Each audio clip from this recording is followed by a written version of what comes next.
Welcome to another episode of Indigenous Survival. I'm your host, Jeff Gibson.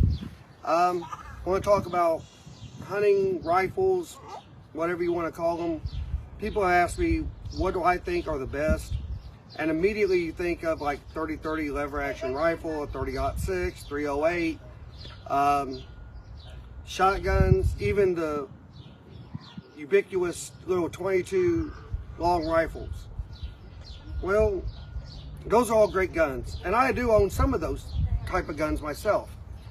And my friends do, and they go out hunting and they have muzzle loaders and bows and all that. There's all kinds of things you can hunt with. But I got thinking, well, what to me would be the best hunting rifle? After looking at some of what I got and what my friends have, I got thinking, what would be the best? Well, honestly, I'm thinking air rifles. Now you can get the 22 air rifles. I've got one right here. Okay, now I did modify this one. Not the rifle itself, just a few pieces. I changed the scope to a better scope, and I put this little muzzle loading pouch on it that I got on clearance at Walmart for $2 because apparently somebody had taken one of the I don't know what they are. They're little tubes for, I guess you put shells in them, I guess. Have no idea. But there, you can clearly see there was supposed to be 3, and I've got 2. So they marked it down to $2. In this, but I figured for myself it works fine. Because in this I can put pellets. Now this being a 22, it has about the same power that, if not a little bit more than a 22 long rifle. And the reason I'm calling this the best hunting rifle for small game, obviously you're not going to take a deer. I know my uncles had told me, that people used to poach deer back in the day with 22 rifles. And I'm not saying they didn't. Like during the Great Depression, my family grew up in that. I know a lot of people probably did. They said it wasn't uncommon to see people poach deers with 22 rifles. I'm imagining they're either talking about very small deer or you got to be very close up on them to do it. But for small game, I'm looking at it like this. The 22 is a great rifle. But the laws are a little funny on stuff, That is a rifle. And with people being stupid today, you go wandering around with a rifle, you're liable to run into some problems. That's where this comes in. This is an air rifle. It's not classified as a gun. Because I guess to classify things as a gun, it has to be self-contained, explosive powder thing. The list could go on. But it's not classified as a gun. It's an air rifle. Some places even classify them as toys. I'm guarantee you this isn't.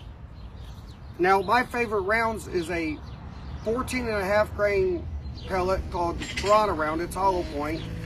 It's destructive. It's a 14.5 grain pellet, hollow point. It's very good. It will kill a squirrel, a rabbit. And the other one I just discovered is made by Ruger. It's like 18 to 19 grains, something like that. It's a lot heavier. It's very good too. It's got good penetration. And the thing being that it's not classed as a gun, you could take this to a lot of places that says no firearms, because it's not. Being break action. Now this one here, it's a Beeman. It's a very good one. It was under $200. It does come with a scope. That's the only sights it has. Now, they're not bad scope. However, I would suggest buying a better one. Like I said, they're not bad scopes that come with them. They're pretty decent. But I like a little bit better. And with the addition of, now, like I said, I found this one on clearance. I didn't want to buy me another little tube at Hobby Lobby to go in it. So it's great. I got 100, between these two alone, I got 104 rounds. Excuse me. Now, what my grandfather told me was, if you can't hit it with with one round, don't shoot at it. Make sure you're in range to hit it with that first round. Now, that was with 22 rifles, and basically, according to my grandfather, anything. If you can't do it with the first attempt, move in closer to where you can. Don't injure the animal so it suffers. So, I figure I got if I had to use 2 rounds per animal, one to shoot it and one maybe just to make sure to finish it off, if I had to, I got 104 rounds. That's a lot. Okay? And I mix them up. I got one with another. So, as a survival type bushcraft rifle, I don't think you can beat it. I know 22s are really cheap. You can buy 22 cartridges. I haven't bought any in a long time, but I think they're still under $10 for a box of 50 or 100. So that's not bad. But remember, with it being still a rifle, it's still a gun, you may run into some problems. Air rifles, they don't. So for under $200, you buy the base rifle, $40 or $50 more depending on where you find it, if you find it on sale, if it's clearance, wherever, and you buy a better scope. For around $250, you got something that you can take anywhere you need to. I could take this on a plane. It's not a gun. They don't classify that as a gun. They will a 22 rifle. This I could put in a travel bag and I'm fine. I can go to even Canada. I can take this to Canada if I wanted to. Canada has strict laws. You can't go in there without a gun, with a gun. They'll seize them. This they don't, because it's not a gun. So to me, it has more advantages than it does disadvantages.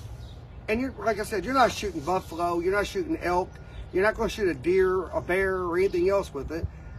God, I wouldn't do it with a 12 gauge. Some things I wouldn't shoot at with a 12 gauge. I'd be afraid they'd come back and get me. So, I wouldn't want to shoot a big old black bear with a 12 gauge. I'd be afraid if I don't hit him right, he's coming after me. So think about it. It's not, for all around, it's not a bad solution. I mean, there's traps, of course. Yeah, so I would use this in conjunction with those. Would I rely on just this to hunt and feed myself in a survival bushcraft setting? No, I wouldn't. I'd set traps up. But I wouldn't rely on just solely those either. So with a combination of a good air rifle, now you can buy a lot more expensive ones. I've seen them that run up to $1,000. Everybody knows my channel, knows that, hey, look, you don't have to, you don't need to spend that much money to have a good time. So when I take this with me, if I wanted to walk the Appalachian Trail, yes, I sure would. Why? Again, it's not a gun. Every state would be different. If I walked through that state with a rifle across my shoulder, somebody may say there's a man up there roaming around with a rifle. I could get in some trouble with the police. I could get my gun confiscated. Now, yes, somebody might say there's a man up there with a rifle, and they come out and find me. I got an air rifle. They're going to let me go.